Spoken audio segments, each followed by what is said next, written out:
Selamat datang kembali. Hari ini kita mau gali lebih dalam satu bab spesifik dari buku The Third Door-nya Alex Banayan. Bab 20, judulnya The Motel 6.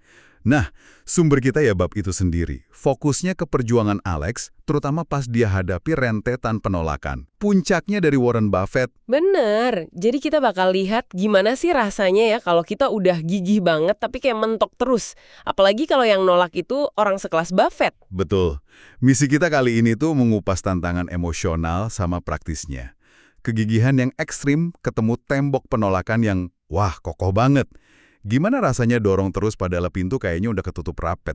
Nah, pengalaman Alex ini jadi studi kasus menarik. Yuk kita bedah. Oke. Oke, jadi ceritanya dimulai pas Alex ini, wah dengan susah payah ya, akhirnya berhasil kirim surat ke Warren Buffett. Lewat perantara gitu. Harapannya kan tinggi banget tuh. Pas terima balasan, wah dia pasti deg-degan.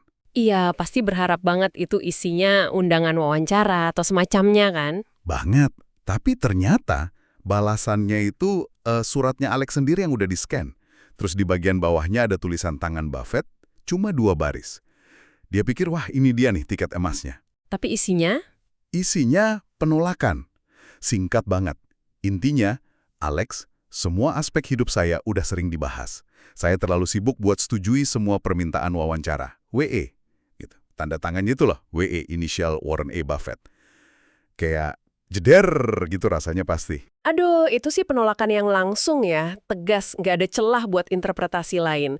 Buat Anda mungkin yang lagi ngejar sesuatu, pernah nggak sih ngerasain penolakan kayak gitu? Nyesek pasti ya. Apalagi nih Buffett kan? Nah, itu dia. Ditolak sama Warren Buffett itu bobot psikologisnya pasti beda banget kan? Rasanya kayak dunia runtuh mungkin. Iya, jelas. Tapi si Alex ini, dia nggak langsung nyerah loh. Dia ingat nasihat petinju Sugar Ray Leonard soal hidden reservoir. Semacam cadangan energi mental gitu, yang baru keluar pas kita kepepet. Oh, konsep hidden reservoir itu ya? Jadi dia coba gali itu? Iya, jadi dia mulai nelfon asistennya Buffett tiap Rabu pagi, terus kirim surat lagi yang ke-5, ke-6, malah ada mentor lain nyaranin dia sampai kirim bunga segala. Waduh, nah ini nih, di sini mulai menarik sekaligus agak riskan ya. Di satu sisi, nasihat terus dorong itu kan bagus, inspiratif. Tapi di sisi lain, respons dari pihak Buffett makin tegas. Makin keras ya.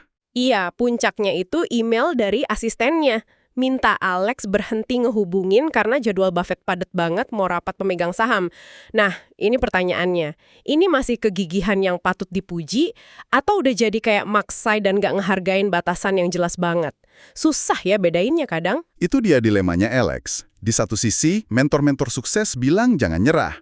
Di sisi lain, sinyal stopnya udah jelas banget. Ada mentor lain, si Elliot Bisnow, itu nyaranin Alex buat jangan fokus ke Buffett doang. Coba target lain, kayak Bill Gates misalnya. Diversifikasi target ya? Saran yang masuk akal sebenarnya. Masuk akal banget. Tapi Alex kayaknya udah, gimana ya, udah terlanjur fokus banget ke satu pintu ini, dia abaikan saran itu. Malah nekat terbang ke Omaha, kota asalnya Buffett. Dengan harapan. Harapannya bisa ketemu kebetulan gitu. Ya ampun. Wow, itu udah kayak tunnel vision ya. Jadi terlalu fokus ke satu titik sampai nggak lihat pilihan lain atau sinyal bahaya. Kegigihan itu penting, tapi kalau nggak dibarengi strategi sama kemampuan adaptasi, bisa bahaya juga ternyata. Dan benar aja, perjalanan ke Omaha itu jadi titik terendahnya dia. Benar-benar titik nadir. Dia nyampe sana pas ada badai salju terburuk dalam 30 tahun. Terus nginepnya di Motel 6. Motel 6 ya, kebayang sih suasananya. Iya, digambarkan suram banget.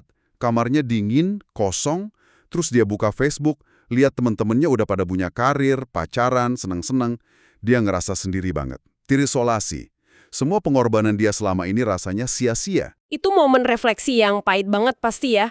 Merasa ketinggalan, merasa salah jalan. Puncaknya, pas dia lagi tiduran putus asa di karpet motel itu, dia lihat ada kecoa merayap dekat mukanya.